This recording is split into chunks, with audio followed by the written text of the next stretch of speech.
ఇక వివిధ వార్తాపత్రికల్లో వచ్చిన అంశాలపై చర్చించడానికి మనతో పాటు పొలిటికల్ అనలిస్ట్ బండారు రామ్మోహన్ గారు ఉన్నారు. రామ్మోహన్ గారు నమస్తే అండి.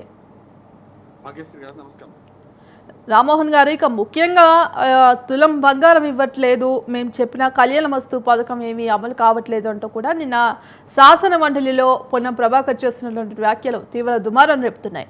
మరి ఈ నేపథ్యంలో ఎన్నికల ముందు ఇచ్చిన హామీలని ఉత్తిత్తి హామీలు అని అనుకోవచ్చా? ఖచ్చితంగా భాగ్యశ్రీ గారు, మీకు అట్లాగే స్వతంత్ర టీవీ ప్రేక్షకులకు నమస్కారం. ఖచ్చితంగా అంటే ఆశ పెట్టారు, ప్రజలు ఆశపడ్డారు. అంతకుముందు బీఆర్ఎస్ ఇచ్చిన పథకాల కంటే డబుల్ ధమాకా అని చెప్పారు. ప్రతిదీ కూడా నిజమండి. పెన్షన్ 2000 నుంచి 3000 చేస్తామని, 2016 నుంచి అట్లాగే 2500 రూపాయలు మహిళలకు ఉచితంగా ఇస్తామని చెప్పి, స్కూల్ ఇస్తామని, 4000 ఇస్తామని, అంటే ప్రతిదీ కూడా కేవలం హామీలుగా చూడొద్దు, వాటి గ్యారంటీలు అన్నారు. ఆ గ్యారంటీలకు చట్టబద్ధత కోసం అని చెప్పి ఒక్కొక్కరంటే మనకు హామీ ఇవ్వడం కేవలం రాష్ట్ర నాయకులు ఇచ్చినట్టు కాకుండా జాతీయ పార్టీ కదా కాంగ్రెస్ పార్టీ, మనకు ప్రియాంక గాంధీతోనేమో నిరుద్యోగ భృతి గురించి, రైతు డిక్లరేషన్ లో రాహుల్ గాంధీ నుంచి, మళ్ళీ సోనియా గాంధీ అక్కడికి మొత్తం చైర్పర్సన్ కదా యూపీఏకి, అట్లా అందరితో అంటే ప్రధాన నాయకులందరితో, ముఖ్యంగా మల్లికార్జున ఖర్గే గారు అంటే ఎక్కడ కూడా తోడ్పడకుండా నలుగురితోని హామీ ఇప్పించారు. వాళ్ళు ముగ్గురైతే ప్రధానంగా సభలో వచ్చి కూడా ప్రతి సభలో ప్రకటించారు కూడా. కనుక గ్యారంటీ అన్నారు.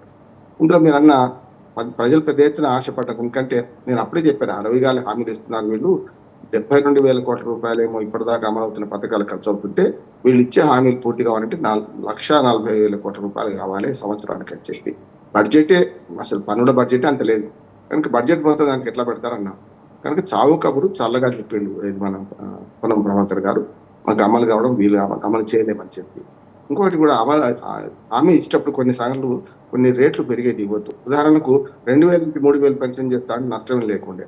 కానీ ఇక్కడ బంగారం ఇస్తా అన్నారు నాగేశ్వర గారు. బంగారం రేటు రోజు రోజుకు పెరుగుతుంది. అంటే ఇవాళ 1,00,000 ఉండొచ్చు, 70,000 ఉండొచ్చు, రేపు 80,000 కావచ్చు. ఇప్పుడు దాదాపు ఈ సంవత్సరంలో 1,00,000కు చేరుకుంటుంది అంటున్నారు. అంటే మీరు 1,16 రూపాయలు, 116 రూపాయలు ఇప్పటిదాకా కళ్యాణ లక్ష్మికి ఇస్తున్నారు. అందుకు 75,000 ఇచ్చేవాడు. 75 నుంచి 1,00,000 రూపాయలు పెంచారు. ఏది అంత బీఆర్ఎస్ ప్రభుత్వం. ఇప్పుడు వీళ్ళు బంగారం తులం అంటే తులం బంగారం రేటు ఒక నిలకడగా ఉండదు కదా. ఏ లెక్కన కట్టిస్తారు? 24 క్యారెట్, 22 క్యారెట్ అనే అనుమానం ఆనాడే చెప్పినాము. కనుక ప్రతిసారి బంగారం రేటు పెరుగుతుంటే 1,00,000కు 1,00,000 తోడైంది కదా. ఇప్పుడు 90,000 ఉంది బంగారం రేటు, మరి 1,00,000కు 1,90,000 ఇవ్వాల్సి వస్తుంది కదా. కనుక ఆలోచించకుండా అనాలోచితంగా ఇచ్చినట్లు లెక్క. అందుకని కుండ బదులు కొట్టారు, చావు కబుర్లు చల్లగా చెప్పారు, ప్రజల ఆశల మీద నీళ్లు చల్లారు. తెలంగాణలో సాగుతున్నది, ఆశ పెడితే ఆశ కురుపులు పుడతాయని. ఆశ కురుపులు అనేవి ఏదో మనకు ఆశమాశ తీసుకోవద్దు, ఓటు బ్యాంక్ కురుపులు పుడతాయంటున్నాను. రేపు పొద్దున పంచాయతీ ఎన్నికల్లో వీళ్ళు తెలిసేశారు కనుక ఎట్లా ఇవ్వరు కదా. రేపు పంచాయతీ ఎన్నికల్లో ప్రజలు తెలుస్తారు. మీరు ఎట్లా తెలిసేశారు చావు కబుర్లు చల్లగా, అట్లాగే అసెంబ్లీ ఎన్నికలు గెలిపించాం, పంచాయతీ ఎన్నికల్లో ఓడిస్తామంటారు కదా అని అంటున్నారు. మహిళలు తిరగబడితే ఏమవుతుందో మనకు అర్థం చేసుకోవచ్చు.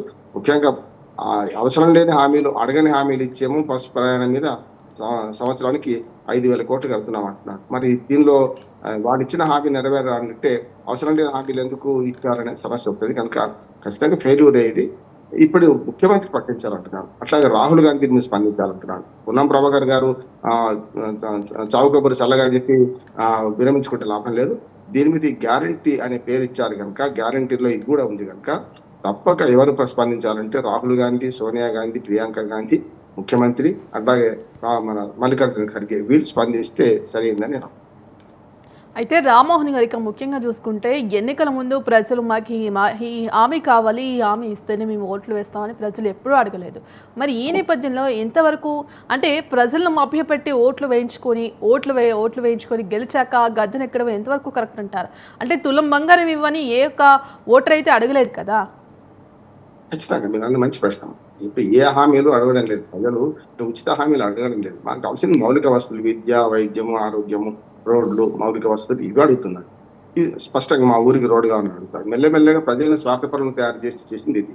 ఒక్కటి ఏంటంటే కాంగ్రెస్ పార్టీ ఆనాడు అధికారంలోకి 2 సార్లు, అంతకుముందు 2014 రాలేకపోయింది, తెలంగాణ ఇచ్చిన కాంగ్రెస్ అని చెప్పి 2018లో రాలేకపోయింది. కనుక ఈసారి తప్పనిసరి మేము రావాలంటే ఏవైనా సరే బూటక హామీలు ఇవ్వాలని చెప్పి ఓటు బ్యాంక్ రాజకీయాల కోసం హామీలు ఇచ్చారు. అలాగే హామీలు వాళ్ళకు తెలుసు.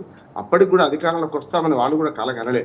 ఇప్పుడు బీజేపీ వీక్ కావడం, ఈ బీఆర్ఎస్ మీద అహంకారము, అవినీతి ఆరోపణలు పెద్ద ఎత్తున రావడం, ప్రజలు కూడా ఒకసారి వీళ్ళకి అధికారం ఇచ్చుద్దామని ప్రజలు కూడా మార్పు కోరుతున్నారు.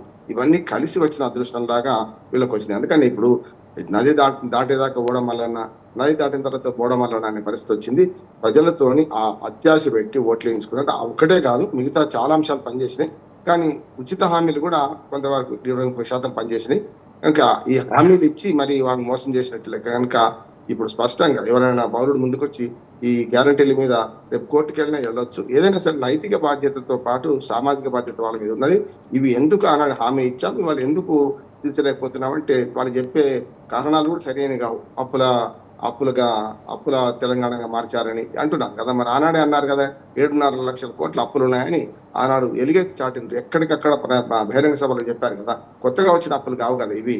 అంటే బడ్జెట్ ను చూడకుండా ఇట్లాంటి ఇవ్వడం తప్పు అని అంతకుముందే మన మహారాష్ట్ర ఎన్నికల సందర్భంగా మల్లికార్జున ఖర్గే గారు స్పష్టంగా మహారాష్ట్ర ఎన్నికలు జరుగుతున్న సందర్భంగా అన్నారు. కానీ కాంగ్రెస్ పార్టీ అక్కడ కూడా ఇవన్నీ హామీలు ఇచ్చింది. అంతకుముందు హర్యానాలో ఇచ్చింది, అంతకుముందు జార్ఖండ్ లో ఇచ్చింది, మొన్న ఢిల్లీలో కూడా ఇవన్నీ హామీలు ఇచ్చింది కదా. సేమ్ అంటే పైననేమో నోరు మాట్లాడుతుంది, అసలు వ్యక్తిస్తుంది అన్నట్టు మోడీ గారు కూడా, జాతీయ పార్టీలు రెండు అంతే. మోడీ గారు కూడా ఏమన్నారు, ఇటువంటి ఉచిత హామీలు ఇవ్వద్దంటున్నారు.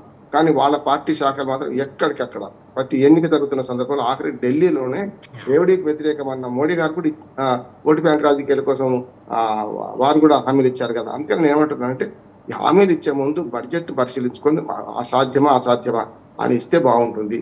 ఆ రకంగా ఇచ్చినప్పుడు వాళ్ళ మాట కూడా పోకుండా ఉంటుందని నేను.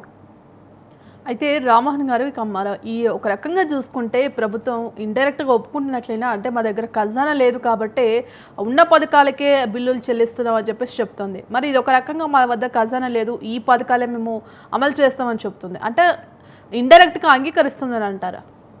డైరెక్ట్ గా అంగీకరించారు. పొన్నం ప్రభాకర్ గారు కుండ బదులు కొట్టారు కదా, అయిపోయింది కదా, అసెంబ్లీ సాక్షిగా మేము ఇవ్వలేమన్నారు. సమస్య లేదు. కొద్ది రోజులకు ఇస్తా అని ఆశ కూడా పెట్టలేదు. ఇప్పుడు ఆశ ఏమంటుందంటే పెడతానంటే ఆశ, కొడతానంటే భయం ఉంటుందట ప్రజలకు కూడా. పెడతానని ఆశ పోయింది, కొడతాననే భయం వచ్చింది. అంటే ఏ పథకాలు కూడా ముందుకుందని.